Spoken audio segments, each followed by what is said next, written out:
ആദ്യ സമ്മേളനത്തിൽ രാഹുലും ഉണ്ടാവണം. രാഹുലിന്റെ അനുഗ്രഹത്തോടെ വേണം തന്റെ പാർട്ടിയെ വളർത്താൻ എന്നാണ് തമിഴ് നടൻ വിജയ് പറയുന്നത്. 2009 രാഹുലുമായി കൂടിക്കാഴ്ച നടത്തിയതിന് പിന്നാലെ വിജയ് കോൺഗ്രസിൽ ചേരുമെന്ന പ്രചാരണം സജീവമായിരുന്നു. എന്നാൽ അന്ന് ആരാധകരുടെ പിന്തുണയുടെ കരുത്തിൽ പുതിയൊരു പാർട്ടി തുടങ്ങാനാണ് രാഹുൽ ഉപദേശിച്ചത് എന്നും കേട്ടുകേൾവിയുണ്ട്. BJPക്കെതിരെ ശക്തമായ നിലപാടുകൾ അറിയിച്ചുകൊണ്ടാണ് തമിഴ് രാഷ്ട്രീയത്തിലേക്ക് വിജയ് എത്തുന്നത്. തമിഴ് ഭാഷയടക്കം തമിഴരുടെ എല്ലാ സംസ്കാരങ്ങളും ഇവിടെ അതതുപോലെ നിലനിൽക്കുമെന്ന പ്രഖ്യാപനത്തോടെ വിജയ് രാഷ്ട്രീയത്തിലേക്ക് രംഗപ്രവേശനം നടത്തുമ്പോൾ അത് തീർത്തും BJPക്ക് എതിര് തന്നെയാണ്. ഇവിടെ BJP വിജയിയെ സ്വാഗതം ചെയ്തിട്ടുണ്ട് BJPയിലേക്ക്. പക്ഷേ അതുകൊണ്ടൊന്നും കാര്യമുണ്ടായില്ല. BJPക്ക് എതിരായിട്ടുള്ള ഒരു രാഷ്ട്രീയവുമായിട്ടാണ് വിജയ് ഇറങ്ങുന്നത്.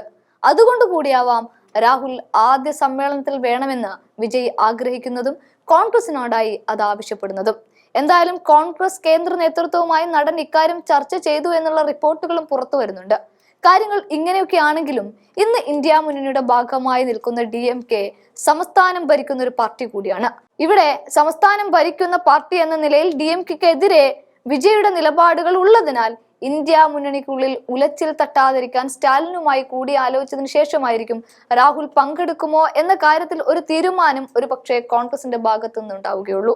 പാർട്ടിയുടെ ആദ്യ സംസ്ഥാന സമ്മേളനം സെപ്റ്റംബർ 22 വിക്രാവാണ്ടിയിൽ നടത്തുമെന്ന സൂചനകളുമുണ്ട്. അതിനുശേഷം വിജയ് സംസ്ഥാന പര്യടനം നടത്തും. 2026 നിയമസഭാ തെരഞ്ഞെടുപ്പ് ലക്ഷ്യമിട്ടാണ് വിജയുടെ നീക്കം. നിയമസഭാ തെരഞ്ഞെടുപ്പിന് മുൻപ് ഓരോ മണ്ഡലത്തിൽ നിന്നും മത്സരിക്കേണ്ട സ്ഥാനാർത്ഥികളെ ഇപ്പോഴേ തിരഞ്ഞെടുക്കണമെന്നാണ് വിജയുടെ നിർദ്ദേശം. ഓരോ മണ്ഡലങ്ങളിൽ നിന്നും 4 സ്ഥാനാർത്ഥിയെങ്കിലും നാമനിർദ്ദേശം ചെയ്യണമെന്ന് ജില്ലാ ഭാരവാഹികളോട് വിജയ് ആവശ്യപ്പെട്ടിട്ടുണ്ട്.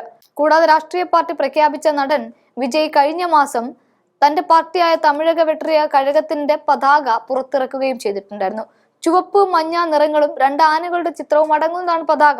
സംഗീതജ്ഞൻ S. തമൻ ചിട്ടപ്പെടുത്തിയ പാർട്ടി ഗാനവും പുറത്തിറക്കി. സൗഹാർദ്ദത്തിന്റെയും ഐക്യത്തിന്റെയും പ്രമേയങ്ങൾ ഊന്നൽ നൽകിക്കൊണ്ടാണ് ഗാനം അവതരിപ്പിച്ചിരിക്കുന്നത്. എല്ലാവർക്കും തുല്യ അവകാശവും അവസരവും നൽകും, തമിഴ് ഭാഷയെ സംരക്ഷിക്കും, സാമൂഹിക നീതിയുടെ പാതയിൽ മുന്നോട്ടു പോകും എന്നിവയാണ് ഇതേ പാർട്ടിയുടെ പ്രതിജ്ഞയും.